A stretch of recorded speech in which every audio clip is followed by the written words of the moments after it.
बिस्मिल्लाहिर्रहमानिर्रहीम। अस्सलाम वालेकुम। मैं समी इब्राहिम हूँ और आप हमारा यूट्यूब और फेसबुक चैनल देख रहे हैं।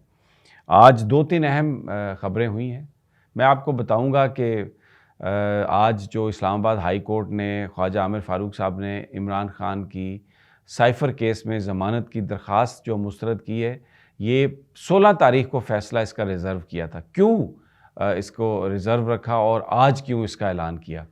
और इसके अलावा जो ट्रायल रोकने की दरख्वास्त थी वो भी उन्होंने मुस्तरद कर दी और ये कई दिनों से ये फ़ैसला जो था ना उसको इन्होंने होल्ड किया हुआ था। मियाँ साहब का तो 5 मिनट में हो गया सब कुछ और इनका क्यों? इसके पीछे मंतक क्या है? क्या इसमें हुकूमत को गेन हुआ? और फिर एक बड़ा सवाल है कि ख्वाजा आमिर फ़ारूक साहब बज़ाहिर हमें लगता है प्राइमा फेशी कि जो कुछ वो कर रहे हैं उसका जो बेनिफिट है वो इमरान ख़ान की बजाय हुकूमत को हो रहा है जो उनको प्रोसिक्यूट करना चाहती है। एक तो ये। दूसरा, आज सुप्रीम जुडिशल काउंसिल का इजलास है, वो जैसे ही उसकी इंफॉर्मेशन आएगी आपके साथ शेयर करेंगे, लेकिन उसमें अटॉर्नी जनरल को नोटिस ऑलरेडी कर दिया है सुप्रीम जुडिशल काउंसिल ने और वो मामला है जस्टिस रिटायर्ड जावेद इकबाल का और उनसे ये पूछा है कि वो जो उनका जो मिसकंडक्ट वाला मामला है उन पर तैयबा गुल ने एक इल्ज़ाम लगाया था कि जी मेरे साथ उन्होंने एक्सेसेस की हैं और एक बड़ा स्कैंडल बनाया गया था।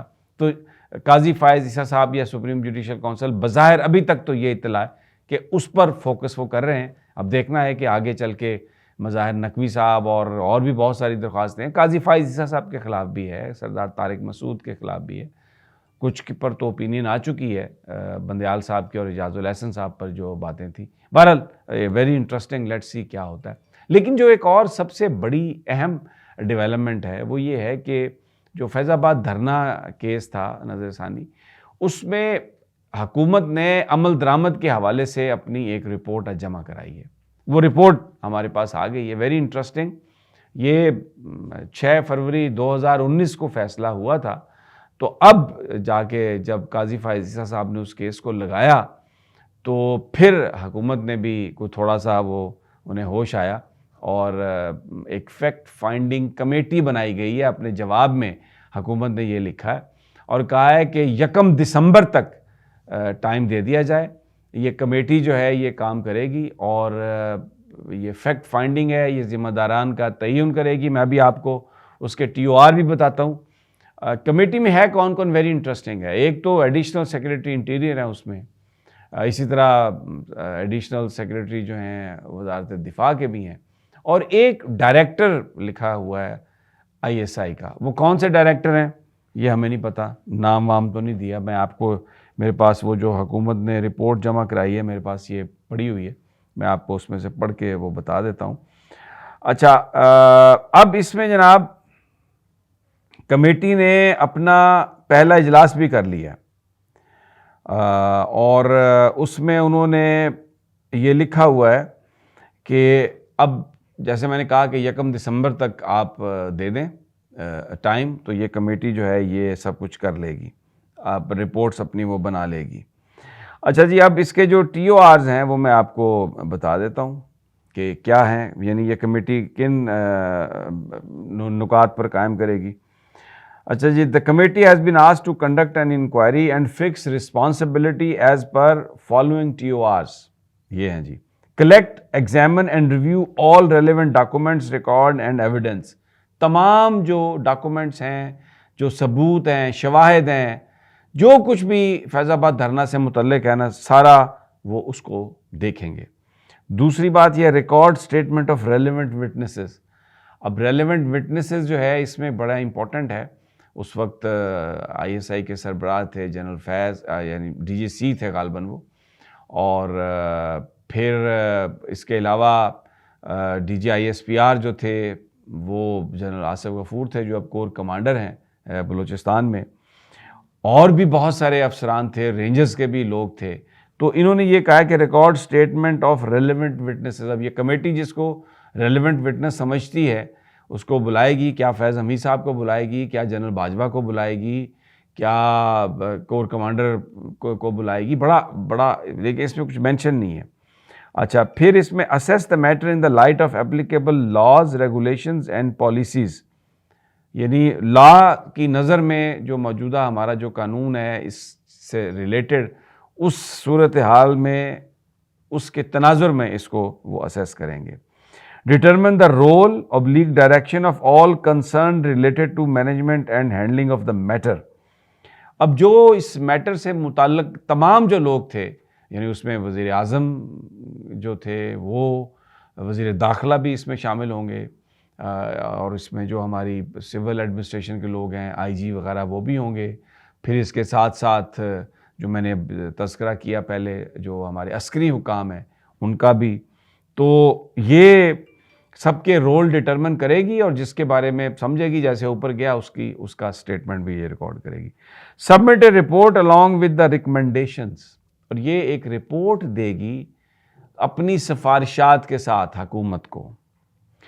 Any other point term related to the matter, या कोई और भी नुक्ता अगर इनके जहन में आ जाए, कोई और भी पॉइंट ये डिस्कवर कर लें, मसला ऐसा हो सकता है कि ये फर्दर प्रोब की बात करें, 4-5 लोगों से बात करने के बाद ये रिकमेंड करें कि भाई इसको तो फर्दर प्रोब करने की ज़रूरत है, और इसमें फिर वो आगे मतलब वो क्या रिकमेंड करते हैं ये तो वही बता सकते हैं। अच्छा, 26/10/2023 को इसकी पहली जो मीटिंग है वो हुई है इस कमेटी की, और इन्होंने अपनी जो प्रोसीडिंग्स हैं वो शुरू कर दी है। और अदालत से ये इस्तदा की गई है, ये कहा गया है कि आप हमें ये टाइम दे दें और उसके बाद हम ये इसको रिपोर्ट को फर्निश करेंगे और ये अमल दरामद। लेकिन 2019 का मामला है और अब 2023 में फैक्ट फाइंडिंग कमेटी बना के तो उसको ये तहकीकात कर रहे हैं। ये मामला किस तरफ जाएगा, very sensitive, I don't want to speculate, but let's see के किधर ये जाता है। अब आ जाएं आप जो इमरान खान का जो केस है, अब आप देखें कि ये तकरीबन 10-12 दिन से 8-10 दिन से ये फ़ैसला महफूज है, और इस दौरान में जो इसकी समाअत है, जो इसकी प्रोसीडिंग्स है, वो अडयाला जेल में, उससे पहले अटक जेल में हो रही थी, अडयाला जेल में ये हो रही। आज भी इसकी समाअत है और 5 गवाह जो हैं वो हुकूमत लेके गई, और ज़्यादा से ज़्यादा जल्दी से जल्दी ये वो इसकी गवाही जो विटनेसेस को भुगता के तो इसका फ़ैसला लेना चाहते हैं। अब फ़ैसला महफूज करके तो फ़र्द जुर्म आयद करने का मौका दिया गया अदालत को, उसका टाइम पूरा हुआ, फिर उसके लिए चालान भी सबमिट हुआ, फिर उसमें लोगों को नोटिस भी हुए। तो बुनियादी तौर पर जो ट्रायल को रोकने की जो दरख्वास्त थी, ये सब कुछ इंतज़ार इसलिए किया गया कि वो इनफ्रक्चुअस हो जाए। यानी अब फ़र्द जुर्म आयद हो चुकी है, चालान उससे पहले सबमिट हो चुका है, और अब विटनेसेस भी भुगताए जा रहे हैं।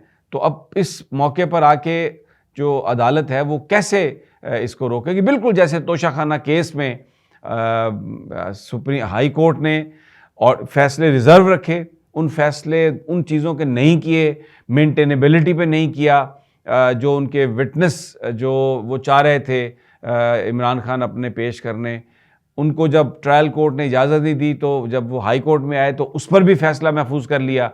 तो वो भी फैसले उस वक्त दिए जब वो सारे काम हो चुके थे और वो दरखास्तें इनफ्रक्चुअस हो चुकी थी।